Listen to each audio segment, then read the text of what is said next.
여러분, 학교라고 하면 어떤 곳이 떠오르세요? 친구들과 함께 공부하고 웃고 미래를 준비하는 그런 따뜻한 곳이 떠오르진 않나요? 그런데 이곳은 달랐습니다. 이름만 학교일 뿐 실제로는 감옥에 가까운 곳이었죠. 일본 미에현의 니세이 가쿠엔 이야기입니다. 겉으로는 학생들을 위한 학교라는 명목으로 운영되었어요. 하지만 그 속은 어땠을까요? 매일매일 이어지는 통제와 억압, 그리고 군대보다 빡빡한 규율. 이게 정말 학교가 맞아? 라는 생각이 절로 들 정도였죠. 여기선 자유가 없었습니다. 아니, 자유라는 단어조차 금기였어요. 학생들은 매일 새벽 4시에 겨우 눈을 붙였고 땀과 눈물 속에서 하루를 버텼습니다. 심지어 맨손으로 변기를 닦으며 진정한 인간이 되라는 말을 들었죠. 자유시간? 그건 꿈도 꾸지 못했습니다. 모든 오락거리는 철저히 금지. 하루에 한 번 지급되는 빵과 우유가 유일한 간식. 심지어 화장실에서조차 맨손으로 변기를 청소하던 아이들. 상상만 해도 끔찍하지 않나요? 여러분이라면 이런 환경에서 버틸 수 있을 것 같나요? 도망가고 싶으시다고요?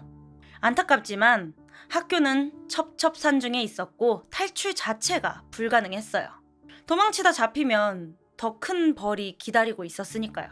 학교라는 이름의 감옥, 니세이 카쿠엔의 실체, 지금부터 하나씩 차근차근 살펴보도록 하겠습니다. 이 학교의 설립자를 보면 조금 섬뜩해질 거예요. 아오타 츠요시. 그는 평범한 교육자가 아니었어요. 오히려 사람을 기계처럼 다루는 군대식 사고를 가진 사람이었죠. 그의 철학은 간단하면서도 잔인했습니다. 땀을 흘려야 마음이 깨끗해진다. 이 말을 듣고 운동을 좀 중요시하나? 라는 생각을 했다면 천만의 말씀입니다. 여기서 땀은 노동을 의미했어요. 말 그대로 강제로 일을 시켜서 땀을 흘리게 만들겠다라는 거였죠. 그래서 니세이 가쿠엔이 어떻게 운영됐는지 궁금하시죠? 단순한 학교가 아니었어요. 사실상 감옥에 가까웠습니다. 학생들에게 걸레질을 시키고 변기를 맨손으로 닦게 하면 인간이 된다는 착각을 했던 겁니다. 교육이라는 미명 아래 노동과 체벌이 당연시 되던 곳이었죠. 그런데 왜 이런 학교가 생겼을까요? 아오타는 히키코모리나 문제아 같은 학생들을 갱생시키겠다고 했어요. 겉으로 보면 좋은 의도 같지만 방법이 완전히 잘못된 거였죠. 그는 인간의 마음을 다루는 대신 몸을 부숴버리는 방식을 택했어요. 이런 운영 방식 어디에선가 본 적 있지 않으신가요? 맞아요. 군국주의의 잔재를 떠올리게 합니다. 일본 제국시대 군대의 모습이 그대로 재현됐다고 봐도 무방했죠. 삭발, 강제노동, 체벌까지 모든 게 그 시절을 닮아 있었습니다. 아오타 츠요시는 이런 시스템이 진정한 인간을 만든다라고 믿고 있었어요. 하지만 그 결과는 어땠을까요? 니세이 카쿠에는 학생들에게 꿈을 주기보다는 악몽을 심어주었습니다. 이제부터는 본격적으로 그 악몽 같은 현실을 들여다볼 시간입니다. 여러분, 하루에 4시간만 자고 생활해 본 적 있으세요? 그것도 매일이요. 여기 니세이 카쿠엔에서는 학생들이 매일 딱 4시간만 잘 수 있었습니다. 밤 12시부터 새벽 4시까지. 이게 전부였어요. 나머지 시간은요? 전부 통제와 노동으로 가득 찼죠. 잠이 부족하면 당연히 몸도 마음도 힘들어지잖아요. 그런데 이 학교는 그걸 무시했습니다. 학생들을 군인처럼 부리면서 스스로를 갱생시키는 곳이라고 믿었어요. 하지만 실제로는 그냥 학생들을 짓누르고 망가뜨리는 곳이었죠. 여기에서 끝이 아닙니다. 라디오, TV, 신문 같은 오락거리도 전부 금지되었습니다.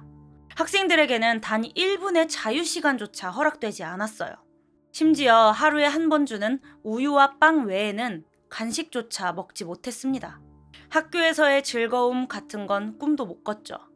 여기에서 가장 충격적인 건 맨손 변기 청소. 네, 여러분이 생각하신 그대로입니다. 장갑도 없이 맨손으로 변기를 닦게 했어요. 학생들에게 왜 이런 굴욕적인 작업을 시켰을까요? 진정한 인간이 되려면 땀과 노력을 통해 깨끗한 마음을 가져야 한다는 교장의 철학 때문이라는데 이게 말이 되나요? 여러분이라면 이런 상황에서 살아남을 수 있을 것 같으신가요? 낮에는 걸레질, 밤에는 잠도 못 자면서 맨손으로 변기를 닦는 삶. 그게 학생들을 위한 교육이라고 할 수 있을까요? 교장은 이런 규율을 만들면서 학생들에게 이렇게 훈계했습니다. 생활 방식을 바꾸지 않으면 진정한 인간이 될 수 없다. 그런데 여러분, 이게 정말 인간을 위한 생활 방식일까요? 이건 그저 학생들을 부수는 방식일 뿐입니다. 이제 이 지옥 같은 학교에서 벌어진 더 끔찍한 이야기를 들려드리도록 하겠습니다. 학교라면 선후배 사이의 예의 정도는 있겠죠.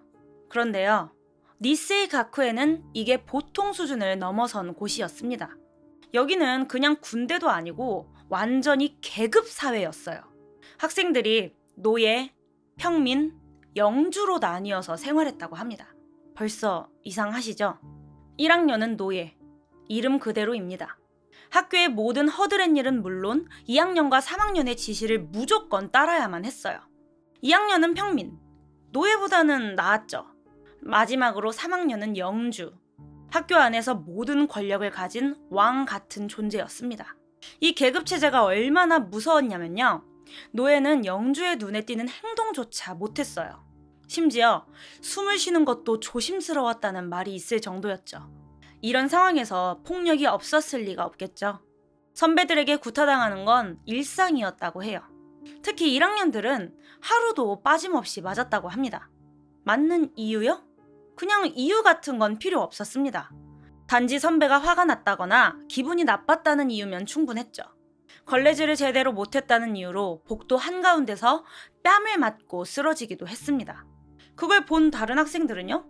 아무것도 할 수 없었죠. 그저 겁에 질려 가만히 앉아있을 뿐이었습니다. 왜냐하면 그 폭력의 대상이 언제 자신이 될지 몰랐으니까요. 여기가 끝이 아닙니다. 이 학교에서는 탈주자라는 단어가 있었어요. 견디다 못한 학생들이 학교를 도망치려고 했던 것이었죠. 그런데 탈출에 성공하기란 거의 불가능에 가까웠습니다. 학교는 산속 깊이 있었고 도망치다 잡히면 그 후가 더 끔찍했거든요. 탈주자가 생기면 학교는 모든 활동을 중단시켰어요. 남아있는 학생들은 하루 종일 정좌 자세로 벌을 받았습니다. 도망친 학생이 잡혀오면요, 그 학생에게 가해지는 폭력은 상상도 못할 정도로 심했다고 합니다. 그 후로는 더 이상 탈출을 시도할 엄두조차 내지 못했다고 해요. 여러분, 이게 진짜 학교라고 할 수 있을까요? 군대보다도 더 엄격한 규율, 그리고 학생들끼리 계급을 나누고 서로를 괴롭히게 만드는 환경. 이건 교육이 아니라 그냥 지옥이었습니다. 그리고 이 학교에서 버티다 못해 목숨을 끊거나 의문사한 학생들도 적지 않았어요. 도대체 어떻게 이런 일이 가능했는지 더 깊이 이야기해 보도록 하겠습니다. 여러분, 니세이 가쿠엔 같은 학교에서 벗어나고 싶으시다고요? 말처럼 쉽지는 않았어요. 이 학교는 산속 깊이 자리 잡고 있어서 탈출 자체가 불가능에 가까웠거든요. 주변에 가장 가까운 기차역까지 5km 이상을 걸어야 했고, 그것도 험한 산길이었어요. 거기까지 가기도 전에 지쳐서 잡히는 경우가 허다했죠. 이 학교에서 탈출에 성공한 사람은 정말 손에 꼽습니다. 그중 한 명이 바로 개그맨 이마다 코우지예요. 이마다는 1학년 가을 2번의 시도를 통해 간신히 탈출에 성공했어요. 처음엔 잡혀서 끌려왔고 끔찍한 폭력과 벌을 견뎌야만 했죠. 하지만 그는 포기하지 않았습니다. 2번째로 시도한 탈출 끝에 결국 학교를 떠날 수 있었죠. 탈출 후 이마다는 다른 학교에 들어가며 새로운 삶을 시작했어요. 그는 지금도 니세이 가쿠엔에서 벗어난 걸 인생 최대의 행운이라고 말하곤 합니다. 만약 그곳에 남아있었다면 지금의 그를 상상할 수도 없었겠죠. 하지만 탈출에 성공한 사람은 극히 일부였어요. 대부분의 학생은 도망치려다 더 끔찍한 결과를 맞이했습니다. 잡히는 순간 그들에게 돌아오는 건 말 그대로의 지옥이었죠. 끝없이 이어지는 폭력과 강제 노동, 그리고 정신적인 압박, 도망칠 엄두조차 내지 못하게 만드는 환경이었습니다. 탈출을 시도하다 실패한 학생들 중 일부는 극단적인 선택을 하기도 했습니다. 견디다 못해 스스로 목숨을 끊는 경우도 있었고, 심지어 학교에서 사망했지만 원인조차 알 수 없는 의문사 사례도 있었죠. 이럴 때마다 학교 측은 뻔한 말을 했습니다. 학교가 24시간 동안 학생들을 감시할 수는 없습니다. 정말 무책임하지 않나요? 여러분이라면 이 상황에서 어떻게 했을 것 같으세요? 끝없이 이어지는 폭력과 굴욕, 그리고 탈출조차 불가능한 현실. 이곳을 벗어난다는 건 그냥 기적에 가까웠습니다. 학교라면 학생들이 좋은 대학에 가거나 사회에서 성공할 수 있도록 도와주는 게 기본이죠. 하지만 니세이 카쿠에는 전혀 달랐습니다. 이 학교는 대학 진학률도 바닥이었고 사회적으로 성공한 사람도 거의 없었어요. 명문대에 진학한 학생? 거의 없었습니다. 일반 대학에 간 학생들도 손에 꼽을 정도였죠. 대부분은 학교에서 겪은 끔찍한 경험 때문에 학업에 집중할 수 없었고 제대로 된 공부 환경도 없었으니까요. 솔직히 이 학교를 졸업한 사람 중 성공한 사람이 있다는 게 더 신기할 정도입니다. 그럼에도 불구하고 몇몇 사람은 주목할 만한 성과를 냈어요. 대표적으로 개그맨 하마다 마사토시와 이마다 코우지가 있습니다. 하마다는 일본 예능계에서 독보적인 위치에 올랐지만 그의 방송 스타일은 니세이 가쿠엔의 영향을 좀 많이 받은 것 같아요. 상대방을 때리고 소리 지르는 폭력적인 유머가 많았거든요. 그의 과거를 알면 왜 그런지 이해가 될 수도 있겠네요. 반면에 이마다 코우지는 학교를 도망친 후에야 새로운 삶을 시작했어요. 니세이 가쿠엔에서 탈출한 후 다른 학교에 진학해 열심히 공부했고 지금은 일본 방송계에서 최고의 사회자로 인정받고 있습니다. 그런데 설립자인 아오타 츠요시가 사망한 뒤에도 이 학교의 영향은 계속되었어요. 학교는 평범한 사립 기숙학교로 바뀌었지만 여전히 엄격한 규율이 남아 있었습니다. 학생들에게 자유는 여전히 사치였고 선후배 간의 상하관계도 여전했어요. 이런 환경에서 자란 학생들이 과연 정상적으로 사회에 적응할 수 있을까요? 학교에서 받은 상처와 트라우마를 짊어지고 살아야 했던 그들. 이게 정말 교육의 결과일까요? 니세이 카쿠에는 학생들에게 성공의 발판이 아니라 인생의 발목을 잡는 족쇄였던 게 분명합니다.